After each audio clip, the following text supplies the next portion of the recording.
Hernan Cortes is one of the most misunderstood figures in world history. Cortes wasn't some uneducated brute like the Black legend says. He studied law and Latin at the University of Salamanca, one of the most prestigious universities in Europe at the time. He learned rhetoric, diplomacy, law, how empires function, how to negotiate and persuade. This matters because Cortes defeated the most powerful civilization in Mesoamerica not with brute force, but with strategy, alliances, and political genius. Cortes had been in Cuba for years, looking across the horizon, dreaming of finding a new world. He sensed something was out there, something bigger than he could have ever imagined.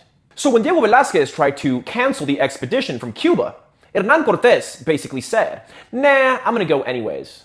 He sensed there was a world waiting for him, and he was right. Cortes would go on to discover a new world, and founded what would later become Mexico.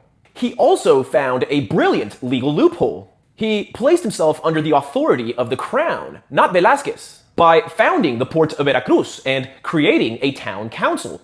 This allowed him to move forward legally, one of the smartest political plays in colonial history. He knew the law, and he used it. Badass move number 1. He burned his ships. Why? Because he wanted his men to know retreat wasn't an option. That's leadership through absolute commitment. From Veracruz, Cortes marched inward, forming alliances, village by village, thanks to the help of Malinche, his romantic ally who spoke Nahuatl, the native language of many of the tribes. He understood that alliances, not swords, win empires. He entered a world dominated by the Mexica, a regime of heavy tribute, forced labor, constant warfare, and human sacrifices. The Mexica, also known as the Aztecs, were feared and hated by dozens of Mesoamerican tribes. Cortes didn't conquer the Aztec Empire with thousands of Spaniards. He conquered with hundreds of thousands of indigenous allies. He achieved something no Mexica emperor ever could. He united all their enemies into one coalition. Badass move number 2.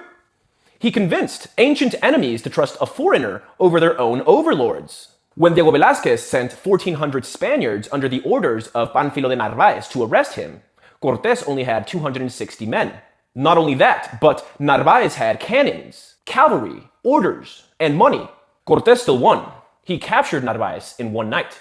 Then he absorbed Narváez's entire army into his own. He turned an arrest warrant into a reinforcement.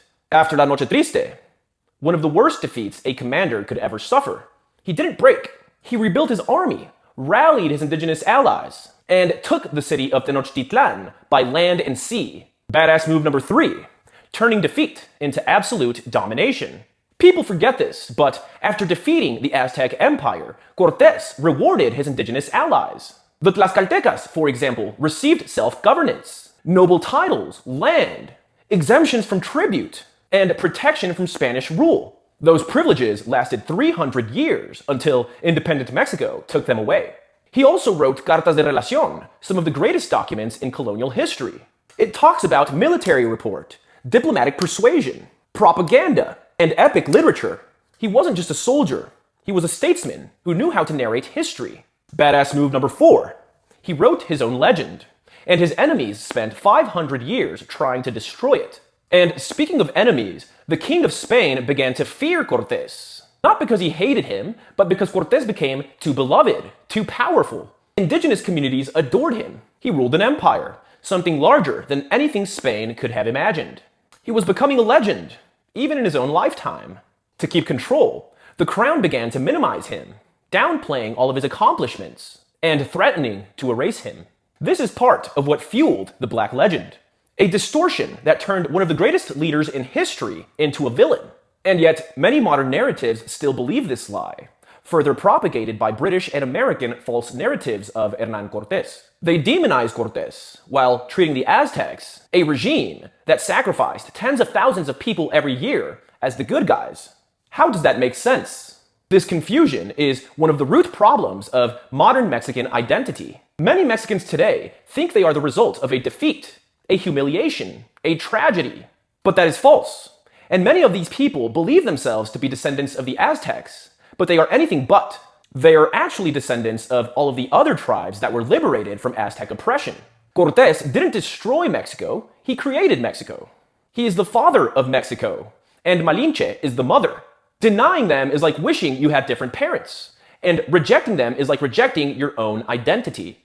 And the 300 years of the viceroyalty that followed, they were the most prosperous, peaceful, stable, and globally connected period in the entire history of Mexico. This is not a past to be ashamed of. It is a past that needs to be recovered to heal the hearts of millions of confused Mexicans.